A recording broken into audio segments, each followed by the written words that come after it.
सर्वमंगल मांगल्ये शिवे सर्वार्थ साधिके शरण्ये त्र्यंबके गौरी नारायणी नमोस्तुते। नमस्कार दोस्तों, आप सभी को हरितालिका व्रत की ढेर सारी शुभकामनाएं। आज के इस वीडियो में हम आपके तमाम तरह की मन में उठ रहे सवालों के जवाब देने वाले हैं। इस तरह के प्रश्न बार बार पूछे जा रहे हैं और ये प्रश्न आप सभी के मन में नए नए प्रकार की उलझनों को भी बना रहे हैं। मैं कोशिश करूंगी कि आपके मन की इन सारी उलझनों का जवाब दे सकूं। बार बार कुछ प्रश्न मुझसे बार बार पूछे जाते हैं, जैसे कि यदि हरितालिका तीज का व्रत का आपने उद्यापन कर दिया है तो क्या उसके बाद व्रत कर सकते हैं अथवा नहीं? क्या हर बार व्रत को करने के बाद उद्यापन करना चाहिए? इस व्रत में क्या उद्यापन करना जरूरी है? यदि गर्भवती महिला है तो किस प्रकार से हरितालिका व्रत को पूर्ण करें? यदि आप इस व्रत के दौरान मासिक धर्म में आ जाएं तो ऐसे में क्या करना चाहिए?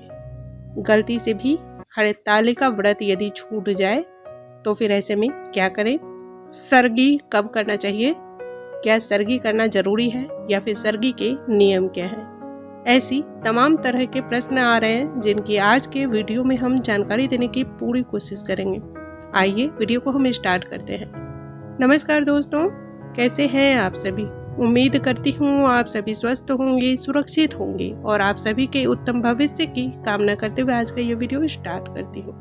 दोस्तों, जैसा कि हम सभी जानते हैं, भाद्रपद माह के शुक्ल पक्ष की तृतीया तिथि में ही हरितालिका तीज का व्रत किया जाता है। जितनी भी सुहागन महिलाएं हैं या फिर जो कुंवारी कन्याएं हैं वो सभी इस व्रत को रखती भी हैं। जो सुहागिन महिलाएं होती हैं वो अपने पति के उत्तम भविष्य, भाग्य और इसके साथ ही दीर्घायु की कामना करते हुए इस व्रत का पालन करती हैं। और जो कन्याएं उत्तम वर की प्राप्ति की कामना रखती हैं वो भी इस व्रत को करती हैं। यह व्रत जो है माँ पार्वती के निमित्त किया जाता है, माँ पार्वती को समर्पित किया गया है। इस व्रत में भगवान श्री गणेश का प्रथम पूजन किया जाता है और उसके बाद माँ पार्वती और भगवान शिव शंकर की एक साथ पूजन अर्चना को संपन्न किया जाता है। यह व्रत बहुत ज्यादा ही कठिन माना जाता है और बहुत ज्यादा उत्तम भी माना जाता है। कहा जाता है जो भी महिलाएं इस व्रत को रखती हैं उनके दाम्पत्य जीवन में सदैव स्नेह प्यार भरा रहता है, दाम्पत्य जीवन में खुशियां रहती हैं, ताउम्र पति और पत्नी का साथ बना रहता है। तो यह व्रत बहुत ही उत्तम माना जाता है।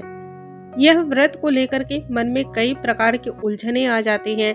मन में चूंकि डर भय इस व्रत की कठिनाई को देखते हुए बन जाता है तो ऐसे में ये उलझने जो है अनेक प्रकार के भय भी बनाती हैं। मन में अनेक अनेक प्रकार के भय बनते हैं। तो आज आपके सारी उलझनों को दूर करूंगी। सबसे पहले हम जानते हैं, यदि आपने हरितालिका तीज का व्रत का उद्यापन कर दिया है तो उसके बाद ये व्रत शुरू करें अथवा नहीं। तो दोस्तों, यदि आपने उद्यापन कर दिया है तो उसके बाद भी आप अपने व्रत की शुरुआत कर सकते हैं। ऐसा कुछ भी नहीं है कि उद्यापन करने के बाद व्रत आप नहीं कर सकते हैं। हाँ, साल 2023 में मलमास लगा था जिसकी वजह से जो है नए व्रत को नहीं उठाया जाता है। यदि आपने उद्यापन कर दिया है तो आप फिर से इस व्रत का आरंभ 2023 से यानी कि इस वर्ष नहीं कर सकती हैं। यदि आपको उठाना भी है तो साल 2024 से हरितालिका तीज का व्रत आप उठा सकती हैं। नासिक की एक पिंकी माताजी हैं, उन्होंने पूछा था कि क्या हरितालिका तीज का व्रत जो है उसको करने के बाद हर बार व्रत को करने के बाद उद्यापन करना जरूरी है क्या? तो मैं आपके इस सवालों का जवाब भी देती हूँ।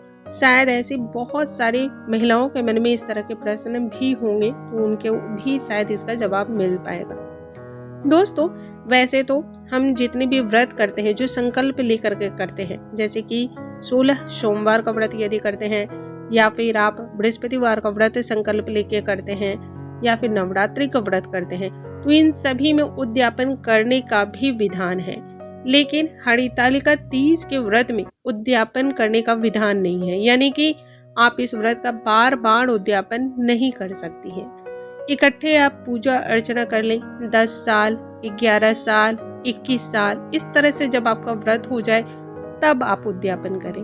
कहा जाता है किसी भी सुहागन महिला के जब तक शरीर में जान है, सांस है, तब तक हरितालिका तीज के व्रत का उद्यापन नहीं करना चाहिए। या फिर यदि आप अब आगे के व्रत को करने में असमर्थ हो, बीमार रहती हो या फिर किसी ऐसी अवस्था में हो जब आप व्रत को नहीं निभा सकती हैं, तब ही उद्यापन करना उत्तम माना जाता है। हर बार इस व्रत का उद्यापन करना जरूरी नहीं होता है और ये अच्छा भी हमारे क्षेत्र में नहीं माना जाता है। वैसे आप अपने क्षेत्र में इस बात को देख सकती हैं।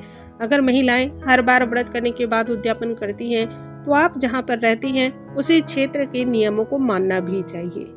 आगे आप देख लीजिएगा। अब इसके बाद हम जानते हैं कि जो भी गर्भवती महिला है वो किस प्रकार से इस व्रत को करे। चूँकि हरितालिका तीज का व्रत जो है वो निर्जला रखा जाता है, अन्न और जल का इसमें ग्रहण नहीं किया जाता है। वैसे में जो भी गर्भवती महिला है उनके लिए ये व्रत बहुत ही कठिन माना जाता है।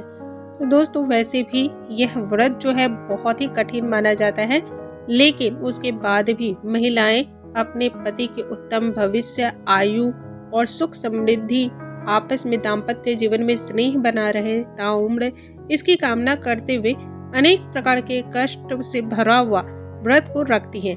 और उन सभी व्रतों में एक हरितालिका तीज का व्रत भी है। कई प्रकार की कठिनाइयों को होने के बाद भी इस व्रत को हम रखते हैं और माँ पार्वती से अनुरोध करते हैं, विनय करते हैं, प्रार्थना करते हैं, हे माँ हमारे सुहाग को सदैव सुरक्षित रखना, सदैव अपने आशीर्वाद की छाया हम पर बनाए रखना, अखंड सौभाग्यवती के होने का आशीर्वाद हमें आप देना। इस कामना के साथ जो है इस व्रत को रखा जाता है। वैसे में जो भी गर्भवती महिला है उन्हें एक बात और भी समझने की जरूरत है। देखिए बहनों, जितनी भी तरह के व्रत किए जाते हैं, पूजा पाठ किए जाते हैं, कोई भी पूजा पाठ हम सभी जो भी रखते हैं अपने परिवार, अपने सेहत को बिल्कुल ध्यान में रखते हुए रखते हैं। भगवान भी आपके मन के भाव को देखते हैं। यदि आप सच्चे मन से, सच्चे भाव से किसी भी व्रत का या फिर किसी भी पूजन पाठ को करती हैं तो भगवान सबसे पहले आपके उस मन के भाव को, सच्ची श्रद्धा को देखते हैं।